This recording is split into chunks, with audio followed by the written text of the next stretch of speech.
¿Qué tal? ¿Cómo están? En este video vamos a hablar sobre los trastornos del sueño y vamos a empezar hablando sobre lo que es el sonambulismo. Imagina, estás durmiendo plácidamente, tu cuerpo se levanta y camina.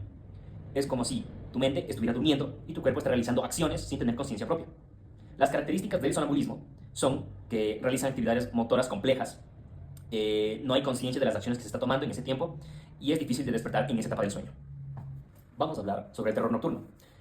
De manera fácil, el terror nocturno nos habla que en el periodo de sueño tu mente se llena de pensamientos, en este caso negativos, miedo, terror, y te levantas de una manera asustada, con miedo, sudoración, taquicardia, pero sin recordar el porqué del miedo que ha ocurrido en ti. Sus características importantes son episodios de miedo y terror intenso, gritos, llanto, también lo que es desesperación, y por último, ocurren en un profundo sueño. O sea, no puedes recordar del por qué te levantas de esa manera, del por qué la acción y por qué las características que he mencionado. Hablemos de las principales características entre estos dos trastornos. Primero, el tiempo de duración. El tiempo de duración del sonambulismo es de 5 a 30 minutos, mientras que el de terror nocturno se da en segundos o llega hasta el minuto. En la movilidad. En movilidad, el terror nocturno es nulo, se basa más en lo que es emociones, como por ejemplo el llanto, sudoración, mientras que el sonambulismo se da mediante acciones motoras complejas, caminar, mover articulaciones, manos. También podemos hablar sobre el recuerdo de los eventos. En este caso, el sonambulismo es una amnesia completa, mientras el terror nocturno es, amnesias parciales o en fragmentos. En el sonambulismo, el criterio clave es el trastorno predominante motor. ¿Qué significa eso? Movimiento y la realización de cosas. Mientras que el terror nocturno es el trastorno predominante en lo que es emociones, como terror, llanto o en otros casos, sudoración.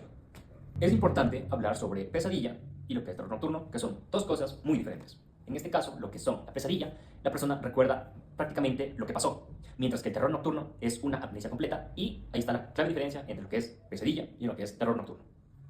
Ahora, hablemos de la higiene de sueño para el sonambulismo.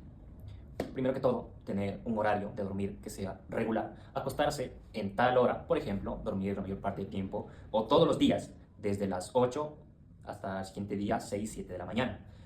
También podemos hablar de la duración adecuada para evitar lo que es este trastorno. Se da aproximadamente de 7 a 9 horas. Esto se da más que todo para evitar lo que son fatiga, porque cuando existe el sonambulismo se da porque hay una fatiga. También el control de estrés. El control de estrés es muy importante para que no se dé lo que es el sonambulismo, que provocan actividades durante el sueño profundo. Y tener un ambiente seguro. Si no hay un ambiente seguro, como por ejemplo bloquear puertas, evitar objetos cortopunzantes que estén alrededor de la persona. Y también evitar limitantes, como por ejemplo no tomar lo que es cafeína, alcohol o medicinas antes de irse a dormir. Ahora, hablemos de la higiene para lo que es el terror nocturno. Primero que todo, para el terror nocturno debemos hacer lo que es ejercicios de respiración y relajación. Podemos hacer tanto yoga, practicar ejercicios, obviamente no tan complejos, meditar, obviamente antes de irse a dormir. Estar en un ambiente tranquilo, en un ambiente, evitar ruidos fuertes, evitar en todo caso estar sola. Y también otra característica es evitar actividades estresantes. ¿Qué quiere decir evitar actividades estresantes? Estar, por ejemplo, en un ámbito de trabajo y con la carga que vienes del trabajo, irte a dormir, evitar peleas, no ver películas de terror siquiera unas 2 horas antes de dormir o cualquier cosa que influya en el sueño o en el miedo que puede realizar la persona y que puede influir en esta persona.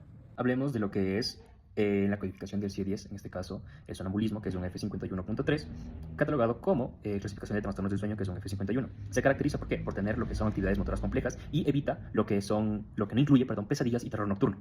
Ahora hablemos del terror nocturno. Es un F51, que sería un trastorno del sueño. Ahora, lo que es el F51.4, catalogado como lo que es el terror nocturno. ¿Por qué se caracteriza el terror nocturno? Porque tú despiertas con una sensación de terror y pánico. También se caracteriza por no tener e incluir pesadillas en este trastorno, ya que una cosa es pesadilla y otra cosa es terror nocturno. Muy bien, ahora que sabemos qué es el sonambulismo y qué es el terror nocturno, aquí te dejaré unos ejemplos. En el sonambulismo es una persona ya adulta, mientras que en el terror nocturno es una persona, un niño pequeño. Gracias.